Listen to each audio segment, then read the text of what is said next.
नमस्कार, मैं बालकृष्ण और आपको हम आज इंटरव्यू सेक्शन में एजाज अहमदी जो आरजेडी के प्रवक्ता हैं उनसे बात कराएंगे बिहार की सियासत पे। और बिहार में पुलों की सियासत फिलहाल हो रही है। क्या वजह है, क्यों इसको इतना खींचा जा रहा है? एजाज जी, पुल को लेकर बहुत हाय तौबा मचा हुआ, आखिर क्या वजह है? देखिए, हाय तौबा का मामला नहीं है। पुल आवागमन का सुविधा प्रदान करता है। पुल से एक दूसरे से जुड़ाव होता है और पुल कहीं न कहीं एक दूसरे के गांव शहर को जोड़ने का माध्यम है। जब पुल ही ढह जाएगा तो आम लोगों का आवागमन, आम लोगों का जुड़ाव, आम लोगों का जो सुविधा है वो कहाँ से मिलेगा? तो ये कहीं न कहीं सरकार की नेग्लिजेंसी है। सरकार के स्तर से जो भी पुल बने हैं या जो पुल निर्माणाधीन है वो भी पुल गिर रहे हैं, तो इसका मतलब है कि कहीं ना कहीं भ्रष्टाचार पर आधारित पुल का निर्माण हुआ है, जिसके कारण इस तरह की स्थिति और परिस्थिति का निर्माण हुआ है। और ये स्थिति और परिस्थिति जो बिहार में आगे बढ़ रहा है, ये भ्रष्टाचार को शिष्टाचार और सदाचार रूप देने के कारण हो रहा है। अगर भ्रष्टाचारियों पर उसी समय नकेल कस दिया गया होता, उसी समय जब आम लोगों ने भी इसकी शिकायत की थी कि इस तरह का पुल का निर्माण हो रहा है जो कभी भी ढह सकता है, तो उस पर सरकार का ध्यान नहीं गया। चूँकि जो सरकार के अंदर बैठे हुए लोग हैं, उनकी मिली भगत से ही इस तरह के पुलों का निर्माण हुआ है। ये आई वाश करने के लिए 10-20 इंजीनियर्स को सस्पेंड कर सकते हैं। ये उन लोगों पर कार्रवाई करने से क्यों डर रहे हैं जो ठेकेदार रहे हैं, जो ठेकेदारों को संरक्षण देते रहे हैं। कहीं ना कहीं उन लोगों को अगर ये नकेल कसेंगे तो सच और सच्चाई सामने आ जाएगा। और सच तो ये है कि इसमें बड़े पैमाने पर जो उच्च स्तर के नेता और पदाधिकारी हैं उनकी संलिप्तता है, जिसके कारण इस तरह की स्थिति और परिस्थिति का निर्माण हुआ है।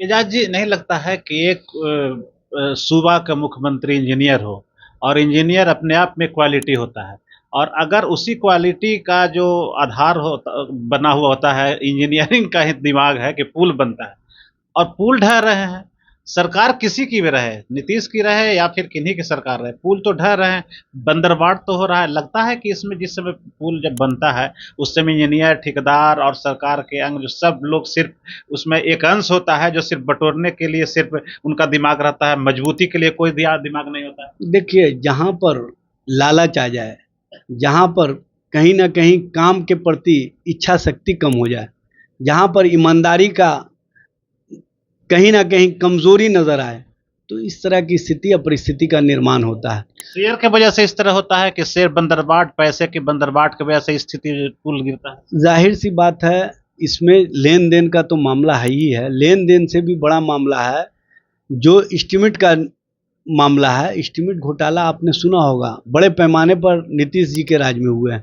और एस्टीमेट घोटाला उसी कारणों से होता है कि निर्माण कार्य आधा अधूरा छोड़ करके फिर दोबारा एस्टीमेट बनता है, दोबारा उसी निर्माण को नया निर्माण दिखा करके कहीं न कहीं लूट लिया जाता है। इस तरह की स्थिति और परिस्थिति का जो निर्माण करने वाले लोग हैं, उनको संरक्षण ऊपर से मिलते रहा है, जिसके कारण इस तरह की स्थिति और परिस्थितियों का जो आज कहीं न कहीं लोगों को जो पुल गिर रहे हैं वो झेलना पड़ रहा है। अच्छा, पहले की तुलना में जो एस्टिमेट है, पैसे हैं, पहले जो पुल का लागत आता था कम, नीतीश जी जब से सरकार में बने तो उसको बढ़ा चढ़ा के मजबूती प्रदान करने के ख्याल से उस एस्टिमेट को सीधे दुगना और तिगुना किया गया। उसके बाद भी पुल गिर रहे हैं, तो लगता है कि पुल की मजबूती के लिए उसको एस्टिमेट को बढ़ाया गया, पैसे को बढ़ाया गया, या फिर बंदरबाट करने के लिए और बांटने के लिए बढ़ाया गया उस राशि को? नहीं, नहीं, पुल के मजबूती के लिए नहीं, कहीं न कहीं अंदर खाने जो खेल होता है, उस खेल के कारण इस तरह की स्थिति या परिस्थितियों का निर्माण होता है। और आप देखे होंगे, हर कार्य को आधा-अधूरा छोड़ दिया जाता है ताकि दोबारा एस्टीमेट बनाने में आसानी हो। और ये एस्टीमेट घोटाला बड़े पैमाने पर बिहार में हुआ है और एक ही कंपनी को पुलों के निर्माण का कार्य दिया गया है, इसकी भी जाँच की आवश्यकता है। आखिर क्या कारण है कि एक ही कंपनी हर पुलों के निर्माण में कहीं न कहीं नज़र आती है? तो इसका मतलब है कि बड़े लोगों से उनका सीधा लगाव है और वो बड़े लोग कहीं न कहीं इंजीनियर्स पर भी दबाव बनाते हैं और इंजीनियर्स पर दबाव बना करके उस एस्टीमेट को पास करवाते हैं, उस योजना को पास करवाते हैं और उस आधे अधूरे पुल को भी बेहतर पुल के निर्माण की दिशा में बता करके कहीं ना कहीं सारे पैसे को बंदर बांट के नज़रिए से उठा लिया जाता है और ये स्थिति और परिस्थिति बिहार में लगातार होते रहा। लगता है कि सरकार बनती है तो इन विभाग, पथ निर्माण विभाग, ग्रामीण कार्य विभाग, इसमें क्योंकि पैसे की खूब लेन देन होती है और एस्टीमेट का घोटाला होता है, इसीलिए नज़र होती है लोगों की कौन इस विभाग को किसे दिया जाए। जो मुख्यमंत्री होते हैं वो भी सोचते हैं कि हम किसे दें, और जो मंत्री बनते हैं वो भी चाहते हैं कि हमें ये विभाग मिले। तो ये सब पूरा खेल इसीलिए होता है कि पैसे जो सरकारी पैसा है उसका गबन किया जाए, लूटा जाए। भले ही पुल टूटे गिरे या उसमें आदमी मर जाए, हताहत हो जाए, हजारों आदमी मरे, उससे कोई फर्क नहीं पड़ता। देखिए, सबसे बड़ी बात यह है कि कोई भी विभाग हो उसमें अगर ईमानदार व्यक्ति जाता है तो उस विभाग का निखार होता है और उस विभाग के प्रति आम जन का आकर्षण होता है। लेकिन जब उसी विभाग में कोई बेईमान आदमी जो कहीं ना कहीं भ्रष्टाचार को बढ़ावा देने वाला या भ्रष्टाचार को सदाचार और शिष्टाचार का रूप देने वाला होता है तो इस तरह की स्थिति और परिस्थिति का निर्माण होता है। इसमें व्यक्ति का बड़ा योगदान होता है और आप देखे होंगे कि किस समय और किस कार्यकाल में इस तरह के पुलों का निर्माण हुआ। जब एनडीए की सरकार रही तभी इस तरह के पुलों के निर्माण हुए और संयोग है कि एनडीए के शासन में ही उनका पोल भी खुल गया है इन पुलों के गिरने से, कि भ्रष्टाचार पर आधारित जो पुल बनाए गए थे वो पुल उनके ही कार्यकाल में गिर गए। ये स्पष्ट प्रमाण आ गया कि भ्रष्टाचार और भ्रष्टाचार के संरक्षण में जो पुल का निर्माण हुए इसी तरह के पुल बनते रहे हैं और इस तरह के पुल बनाने में जिनकी भूमिका है उन पर अब तो माननीय सर्वोच्च न्यायालय ने भी संज्ञान लिया है। हम समझते हैं कि सच और सच्चाई जल्द ही सामने आ जाएगा। तो नहीं लगता है एजाज जी कि 18 जून नीतीश गवर्नमेंट एनडीए का सरकार का 18 साल पूरा हुआ है और 18 साल पूरा होने के बाद 18 जून से इस तरह से पुल गिर रहा है, तो जिस तरीके से पुल गिर रहा है सरकार गिरेगी और सरकार का पतन है, अंतिम समय में आ गया। देखिए, पुल के गिरने का मतलब है कि सरकार का जो इकबाल है वो समाप्त हो चुका है।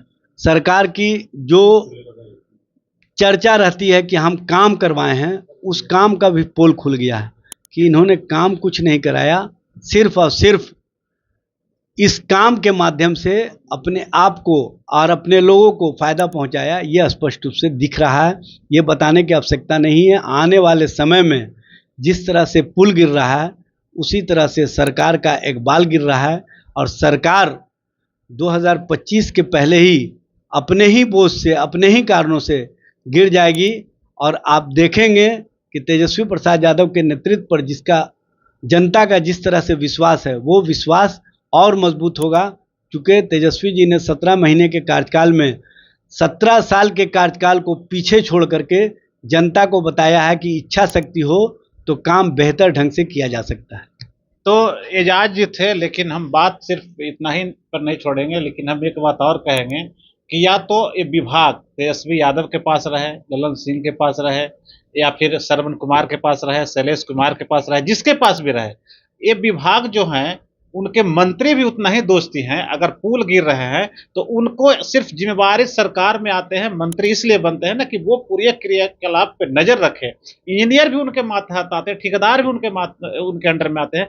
तो आखिर पुल गिरता है तो दोषी इंजीनियर और ठेकेदार के साथ जिनके मंत्रित्व काल में हुआ है वो सीधे तौर पर दोषी है, और जनता की नज़र में सबसे पहले दोषी अगर कोई है तो उस विभाग को संभाले हुए वो है। तो हम किसी और फिर टॉपिक पे चर्चा करेंगे इन सारे मुद्दे पर, फिर हम बात करेंगे। तब तक हमें दीजिए याद, और इंटरव्यू को अगर आपने सब्सक्राइब नहीं किया तो सब्सक्राइब जरूर कीजिए। नमस्कार।